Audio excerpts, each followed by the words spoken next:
What's going on, guys? It is December 10th. Got my truck is over there in the middle between those two semis. I've got to give a quick shout out. We've got a lot of hot shots out here tonight. We are in Paducah. Where is this? Kentucky, right? Yeah, we've got some hot shots over here fueling up. So quick shout out to everybody in the hot shot scene who's out here putting in work and stuff and getting stuff done before Christmas. Everybody in the trucking scene trying to make money. Let's see, we have what does that say? Fly by night trucking. Shout out to you guys just in case you ever see this. All right, I'll see you guys later.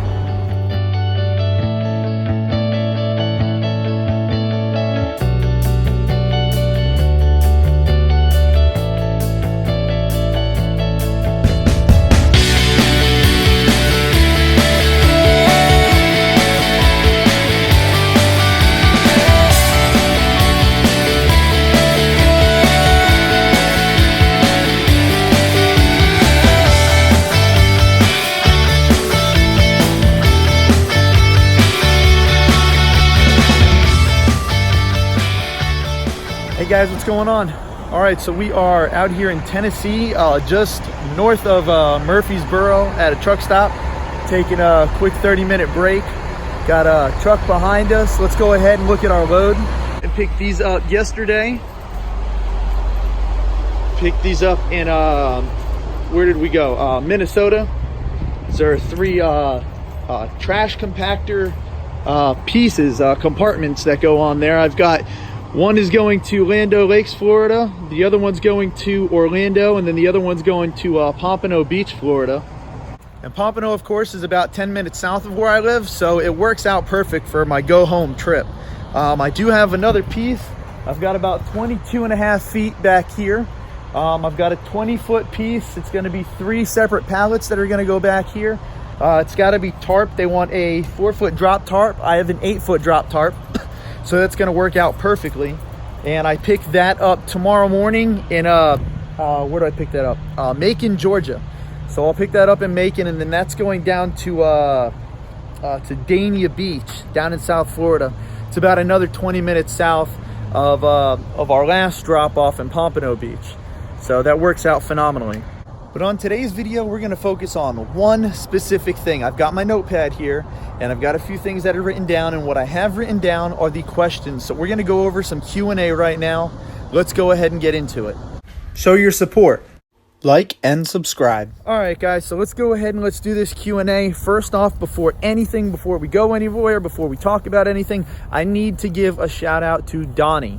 And actually, Donnie just wrote me on Facebook. The little notification thing just came up for the messenger. Donnie, when you see this, you're probably gonna laugh. I didn't finish reading what it said before it went away. But quick shout out to Donnie. Donnie is just getting his hotshot trucking business started. We've been talking about the DOT number, what happens after you get your DOT. One of Donnie's questions was about the 3500 versus the 5500, and we were talking about that for a little while. Donnie just got his 2018 3500. So guys, in the comment section below, go ahead and leave a comment for Donnie there, man. Tell that guy congratulations. He is all set up with his 3500. He's already ordered his trailer, which I believe he said he's getting in January, if not February. He's already put in the order for his trailer. I think he's getting a custom-made trailer. I'm not 100% sure because we didn't really go into details on it. But, dude, congratulations on that, man. That is phenomenal in getting your business set up. Let's see. One of his questions was about my trailer, how much it cost, where did I get it from, did I get it brand new? First off, the brand new part, I got it used. How much did it cost? I paid $8,000 cash for it. A kid that lives about 10 minutes away from me, he had it and was using it to move straw and hay, and he had a pretty good business doing that. But he got out of that business when he got a better job, and then he was using it to move mud trucks around, and they were having fun with that, 4-wheelers and whatnot. And then he didn't need it anymore, so he posted it on the Facebook sales, Facebook Marketplace, Facebook Craigslist, everybody's got a different name for it, but he posted it up on Facebook, and that's where I found it. So that's where I got it from. It is a Big Tex 22 GN. Is a total of 40 foot long. It has 35 feet of deck space, and then has the 5-foot dovetail mega ramps in the rear, so it's a complete 40 feet. I opted for the dual tandem axles here. These have 8 tires on them. The axles are rated at, I believe, 10,000 or 12,000 a piece. I think it's 10,000. But I will definitely look into that. I don't remember what the number is. I looked at so many trailers before I bought this one. But I chose this one mainly because of its availability. Other ones just, they were too far. I found this one. The guy had literally posted it, and 5 minutes later I called him on it. Let's go ahead and keep moving though. Someone was asking about the other bills and the other expenses that I have. I don't know who wrote that one. I didn't write a name down on it. I'm sorry if I missed your name on there, but I know that's one of the questions here. I do have a video that I'm setting up. It'll probably be the next video or the video after, where I break down every single number that I had before I even got my my MC active.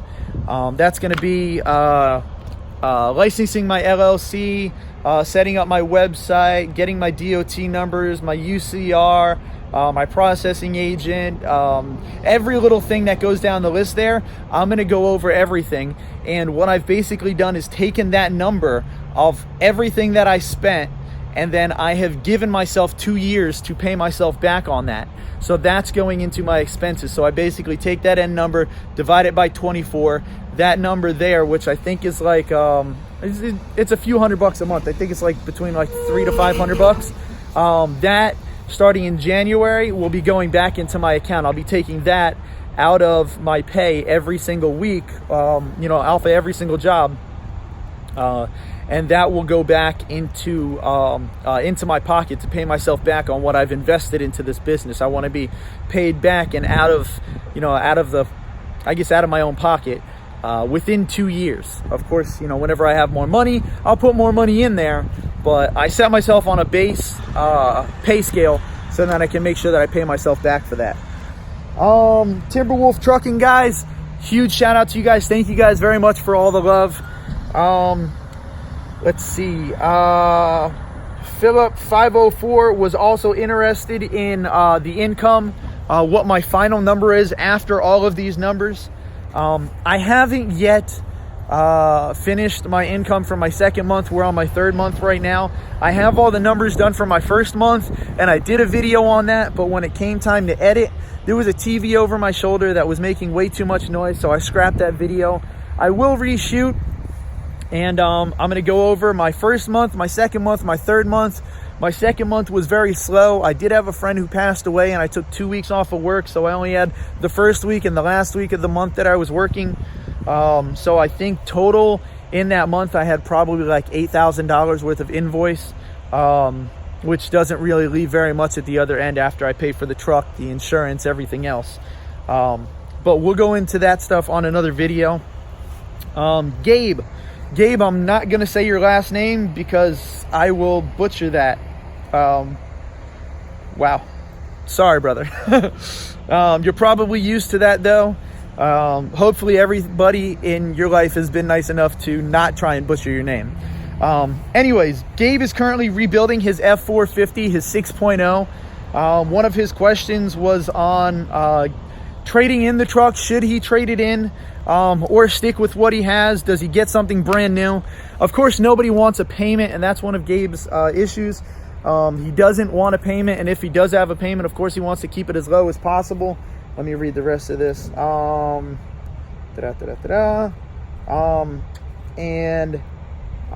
were talking about a 5500 versus 3500s. I might have these comments mixed up, but anyways, as far as Gabe's comment goes, let me just tell you the story about me and my experience in this one. I bought my F350 for $17,500 almost 4 years ago. and I put about 70,000 miles on it in that time. We did a lot of camping, went around places, we traveled. I drove from Florida to Michigan multiple times. We had a lot of fun, and it was my baby truck. I could have gotten a trade value of anywhere between like $8,000 to $12,000, is what the guy at Ford told me when it had broken down. He says, in perfect condition with these miles, everything, I'd give you anywhere between like 8 to 12 grand. I think they were shooting in like the 11,500 range, but because it was broken, I ended up only getting 4,000 for it. Now this 4,000 that I got, now just imagine, this is my second day out on the road. Imagine if I would have traded that in and gotten this brand new truck before I even started. If I didn't break my truck, if I didn't have the issues that I had, I wouldn't have had to put any cash out for this truck, and my payments would be lower. So my experience here is, if you have something that you are dead set on, the thing is phenomenal, you know, it's the best truck in the world, hey, go ahead and put it to work, man. There's no shy, you know, don't be shy in it, just put it to work. But if you think for even a shadow of a doubt that you might run into an issue that I did, trade that thing in before you run into the issue, because we're talking about $12,000 and $4,000. That's an $8,000 difference if I would have just traded my truck in before I got into this problem. My prices, you know, what I have to pay out, my payments, everything would have been so much lower, and things would have been so much easier for me if I would have done that. Now, another thing you have to think of is your trailer, and when you're first getting set up, you have to make sure that your truck can pull the trailer that you have. My truck, they tell me, is rated at around 12 to 13,000 pounds is what it can tow. Now, I load this thing very, very heavy. My trailer, from what they tell me and what the numbers are, and I've done the numbers and we'll go into that in a later video, is that I pull way too much weight, and that's what caused the issue with my truck. So what they tell me is that I should have started out with a dual axle, but not tandem dualies, just 4 wheels, not 8. They said I should have started with a much, much, much smaller weight, that I should have kept my weight under 26,000 pounds, that I shouldn't have needed a CDL for that truck. That's what a few guys have told me. That's what we've talked about on different videos, because I've been asking questions to everybody so I can get advice. That's what they gave me. So as far as my recommendation goes, if your truck is in phenomenal tip-top condition, dude, use it. But if you think you're gonna have a problem, trade that thing in as quickly as possible. Don't even bother with any of the issues that I had to deal with. I'd probably say wait till you're about to get your company like right off the ground and get on the road to do that trade, so you don't have to worry about the payments. So by the time you start making your payments, you've already made an income and you can take care of that. But that's, you know, that's my little experience and my advice on that. Let's see, Mr. James Wilkie, how do you know when and where to buy permits? I do not know the answer to that question just yet. Certain states have a point of, a port of entry, and the states that have a port of entry, I've been told I need to buy a permit for those. I've only had it happen to me twice. Other states, when you enter them, they just have a weigh station. You know, you can drive right through them. I'm not saying drive through the weigh station. If the light says go, you go. But if you got to stop, you got to stop. But as far as when and where to buy permits, I don't have the answers on that. If anybody does, please leave that for Mr. James Wilkie and myself and everybody else who's watching this video. Please leave some information down in the comment section below, maybe a link to the FMCSA of where we can get those specific answers. Let's see, Northern California Trucking. Dude, thank you very much for the love. I see that you guys are out there. I've actually looked your company up because I have a few questions on riding in California. We definitely need to talk in the future. You were asking, why didn't the guy who came to fix my tire out in New Mexico when I was stopped for the DOT inspection, why didn't he actually fix the tire? Why did he just air it up? He came with a small pickup truck and a air compressor. So it was kind of exactly what you said. That's basically what he showed up as. I thought it was going to be something more. He was going to come out with a lift. He was going to take the tire off. He was going to fix the valve stem issue, patch anything, whatever, and then I'd pay for that. Instead, it cost me $130 something for some air. So that's what I have on that. Shane Krieger, dude, thank you very much for the phenomenal advice in me getting on the road here. Yes, in my very first week on that very first video, my expenses were high. What I put out in food, what I put out for hotel, what I put out for straps and everything else while I was on the road, because I was buying straps at the at the truck stop, and they are 2 times and 3 times the price at the truck stop. Don't buy straps at a truck stop, guys. If you're brand new, guys, hit Amazon if you have to. Freaking go to Walmart. Do not buy straps at a truck stop. Don't go to Pilot. Don't go to Flying J. Don't go to Love's. Don't go to TA. Don't go to a truck stop and buy straps. Just don't. I'm trying to think. You were mentioning the cooler. I do have a plug-in cooler, and I brought that with me on my very first trip, but it killed my battery. I left it plugged in the truck for too long, and that was with the other truck, not with this truck. I went in, I sat down, I was doing my paperwork, I was making a video, I was watching TV, eating. I hung out for like 3 or 4 hours, and when I came back, my truck battery was dead. So I left that at home, but I do have a system that I'm setting up, and that will be coming with me on this next run out, probably next week, because I am on my go home run right now. I should hopefully be home Thursday. My daughter Ellie has a doctor's appointment on Friday. It's her 15-month checkup. So we're gonna have fun this weekend. I've got a renovation going at my house on the laundry room and side of the kitchen. We're making a new entryway into the laundry room and doing some things. So hopefully I can get that done this weekend as well.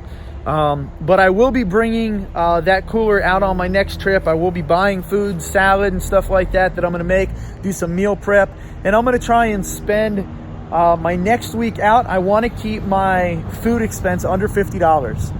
It's a challenge of mine, and I'm going to see what I can do to make that happen. $50 for a whole week, whether it's 5 days, 7 days, whatever it is. I want to try and spend less than $50 for my whole time out on food. That's not going to count what I already spend in meal prep and everything. This is, eating at restaurants, different stuff out on the road, coffee, whatever. With that said, that's all I've got for you guys right now in the Q&A. We're just gonna leave this video as just the Q&A video. We're like 15 something minutes in, so I've gone over my time just a little bit. I wanted to try and keep it under 10 minutes. But anyways, it's like 38 degrees out here, and I'm in a t-shirt and some sweatpants and shit, where did I say I am? I'm south of Nashville. North of Murfreesboro in Tennessee. So I think my 30-minute break is over on the truck, so I think it's time to get back in and keep moving on the road. I will try and get this uploaded today. I'm gonna work my ass off to get this uploaded today, because today is shit. What is today? Today's Tuesday. Today is Tuesday, and Tuesday is the day I like to upload my videos. So if you haven't been keeping track, Tuesday is my day to upload my big video. I do put out other stuff other days of the week. But Tuesday is my explanation video. This is the My Hotshot Life, whatever it is, episode video. So anyways, with that said, I will see you guys later. Thank you guys for checking this out. If you guys have any comments, questions, advice, don't forget to hit the like button. Guys, hit that like button. Leave everything down in the comment section below. Don't forget to subscribe, and I will see you guys on the next one. I've been Jason with My Hotshot Life. I will see you guys later.